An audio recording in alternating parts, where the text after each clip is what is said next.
Penawaran tenaga kerja disebabkan oleh jumlah penduduk dan tingkat pengangguran. Jumlah penduduk di suatu negara harus seimbang dengan jumlah sumber-sumber ekonominya supaya bisa diperoleh kenaikan pendapatan nasionalnya. Hal ini berarti jumlah penduduk tidak boleh terlalu sedikit, tetapi juga tidak boleh terlampau banyak. Makin besar jumlah penduduk, makin banyak tenaga kerja yang tersedia, baik untuk angkatan kerja atau bukan angkatan kerja. Dengan demikian, jumlah penawaran tenaga kerja juga akan semakin besar. Lalu, ada tingkat pengangguran.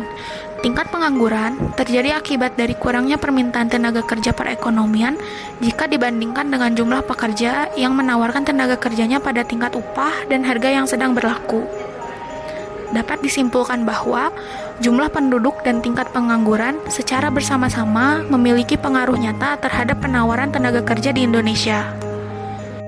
Adapun data Badan Pusat Statistik atau BPS, tingkat pengangguran di Indonesia cenderung turun sejak 2014 lalu.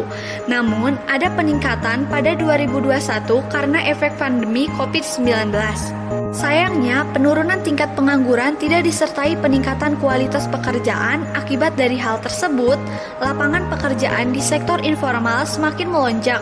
Menurut data BPS, hingga akhir 2022, rata-rata persentase lapangan kerja informal meningkat menjadi 47,45% dibandingkan pada akhir 2015 lalu sebanyak 45,97%.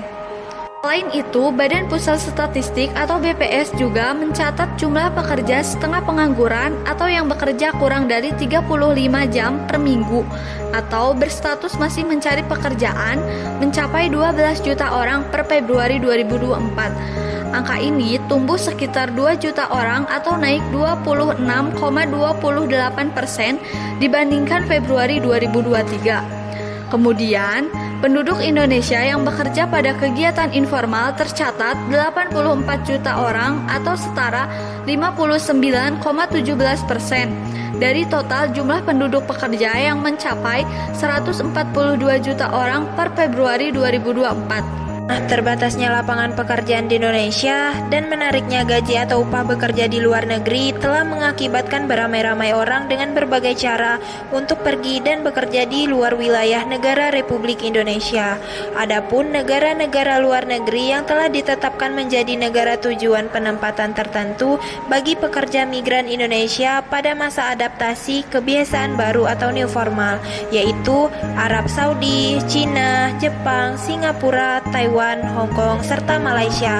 Adapun pekerjaan yang ditawarkan di migrasi ini yaitu pekerjaan di sektor jasa, pekerjaan di sektor manufaktur, pekerjaan di sektor agrikultur, pekerjaan di sektor kesehatan, serta pekerjaan di sektor IT. Nah, ini nih alasan kenapa banyak pekerja Indonesia memilih bekerja di luar negeri untuk memperbaiki hidupnya.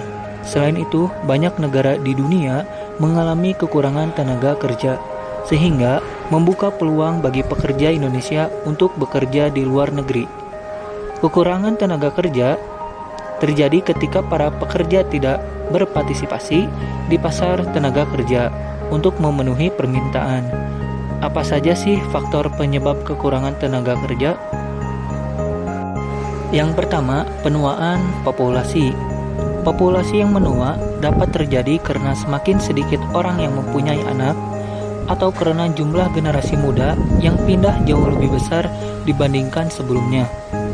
Yang kedua, keterampilan yang tidak sesuai. Di beberapa negara, terdapat kesenjangan antara keterampilan yang dimiliki tenaga kerja dan keterampilan yang dibutuhkan oleh industri.